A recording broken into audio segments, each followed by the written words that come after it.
Salam sejahtera, terima kasih kerana bersama dengan saya di Nazilin Unity Channel. Tahniah diucapkan kepada SPRM atas kehebatan, progresif dan dinamiknya mereka bekerja sekarang. Banyak kes-kes rasuah yang luar biasa kita ketahui telah diselesaikan.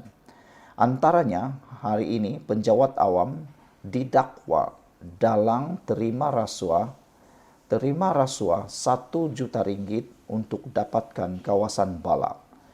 3 penjawat awam antara 5 individu yang disyaki memberi dan menerima rasuah 1 juta ringgit untuk mendapatkan kawasan balak. Kesemua suspek didakwa menerima rasuah bagi mendapatkan kawasan pembalakan di 2 buah negeri sekitar pantai timur dan selatan tanah air. Perintah reman telah dikeluarkan Magistrate Muhammad Ridwan Sarizal di Magistrate Johor Bahru, Johor pada Rabu. Media melaporkan kesemua suspek iaitu 4 lelaki dan 1 wanita yang berusia antara 30 hingga 50-an itu telah ditahan secara berasingan di beberapa lokasi di pantai timur dan di selatan tanah air antara jam 12 tengah hari hingga 5 petang kemarin. Siasatan awal mendapati perbuatan tersebut dilakukan sejak tahun 2016 dan kesemua suspek disyaki menerima kira-kira 1 juta ringgit bagi kerja-kerja pembalakan, katanya lagi. Selain itu, Suruhanjaya Pencegahan Rasuah SPRM Malaysia juga turut menyita 2 buah kenderaan mewah dan wang tunai puluhan ribu ringgit. Saudara, inilah yang kita mahu berlaku di dalam negara kita. Kehebatan membenteras jenayah rasuah. Seperti yang telah ditegaskan oleh Perdana Menteri kita Anwar Ibrahim, sejak hari pertama beliau menjadi Perdana Menteri, beliau telah nyatakan akan berlaku perang besar-besaran terhadap rasuah. Dan antaranya sudah berlaku. Anwar Ibrahim juga sudah menegaskan dia akan mulakan pembenterasan dengan menangkap jerung-jerung besar dan bukan hanya sekadar ikan-ikan bilis yang kecil-kecil. Kerana untuk menghapuskan rasuah ini, dia mesti bermula daripada kepala. Kalau hanya ekor yang dipotong, ia akan tumbuh lagi kerana kepalanya masih hidup. Jadi oleh sebab itulah, tindakan sekarang ini menangkap kes-kes yang luar biasa besar sudah mula berlaku. Terkini ini berlaku apabila rasuah membabitkan kawasan balak. Kadang-kadang ramai juga orang yang marah kerana kawasan hutan mula diteroka akibat dari perbuatan rakus orang tertentu. Kawasan balak yang tidak sebolehnya, tidak sepatutnya diceroboh, boleh pula diceroboh. Lulus pula. Bagaimana tak lulus kalau ada rasuah yang berlaku? 1 juta ringgit bukan nilai yang kecil. Nilai ini cukup besar. Nilai yang membuatkan ramai orang menjadi tamak. Kita harap SPRM akan terus menjalankan tugas mereka dengan lebih tegas lagi. Tidak pedulilah siapa orang itu. Orang besar, orang kecil, ikan bilis, ikan paus, pembangkang kerajaan, tangkap saja kalau bersalah. Sekian untuk kali ini. Jangan lupa tinggalkan komen Anda. Salam sejahtera. Terima kasih kerana bersama dengan saya di Nazilin Unity Channel. Begitulah lidah pemimpin PAS. Doakan laknat rakan seagama pun tergamak. Oleh Zulkarnain Abidin Al-Abyadhi. Dipetik daripada Harapan Daily. Sebelum ini, seorang ahli parlimen PAS menyebut 3 pemimpin DAP sepupu kepada seorang bekas Perdana Menteri negara jiran. Tidak lama selepas itu, seorang lagi adun PAS Perak pula menyebut seorang menteri wanita DAP anak kepada seorang hartawan Cina. Kemarin dalam parlimen, seorang ahli parlimen PAS menyebut Perdana Menteri negara ini yang masih hidup dengan sebutan arwah.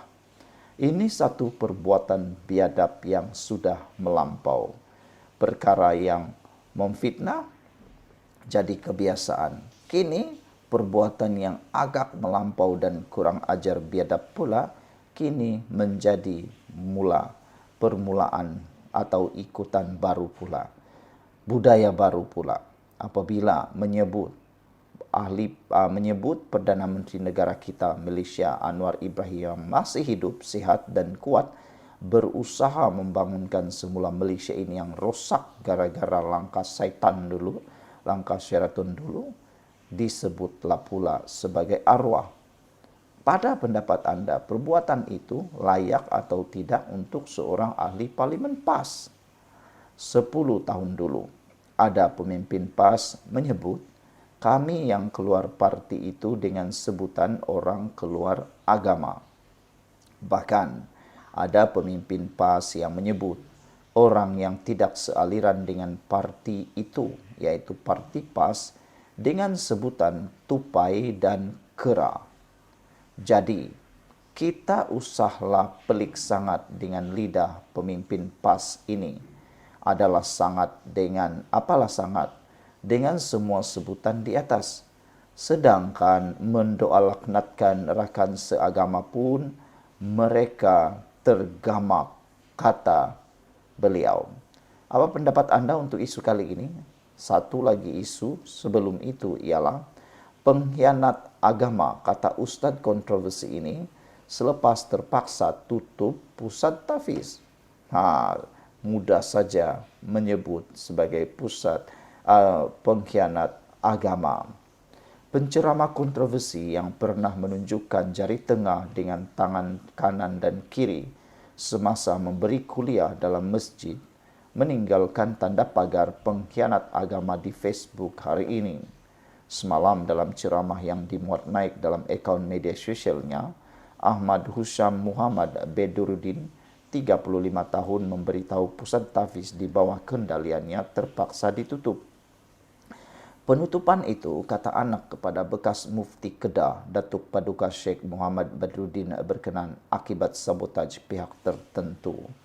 Ahmad Hussam yang pernah menghadiri mesyuarat PAS kawasan Jerlun berkata, sekumpulan aktivis politik sebelum ini telah membuat laporan polis terhadap premis berkenan sehinggakan akaun bank yang diguna pakai bagi membiayai pusat pengajian itu dibekukan.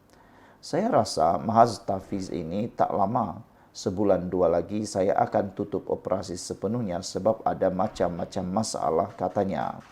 Macam-macam orang kacau, orang tak puas hati, nak duit kami mereka buat laporan polis, katanya.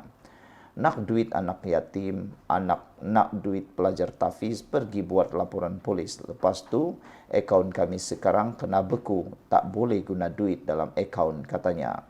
Jadi, saya fikir sudah sampai masa dan ketika untuk saya tutup sekolah. Saya pun sudah letih, katanya, yang juga pernah dikecam kerana menggunakan kisah orang asli sebagai bahan jenaka dalam ceramahnya. Susulan tidak tahan dengan gangguan daripada kumpulan tertentu, Ahmad Hussam berkata pihaknya terpaksa membuat laporan kepada SPRM.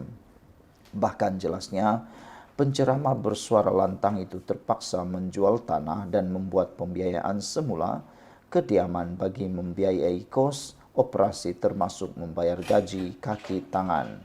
Tambahnya, pusat tahfiz di Aloseta terpaksa ditutup selepas 2 minggu kerana tidak mampu membayar bil elektrik yang dipotong susulan pembekuan akaun. Tetapi ada netizen kata, kenapa pula nak salahkan penderhaka agama? Beliau kata, kalau dah susah sangat, apa kata kalau buat pungutan jihad, pungutan derma seperti pungutan membayar saman fitnah.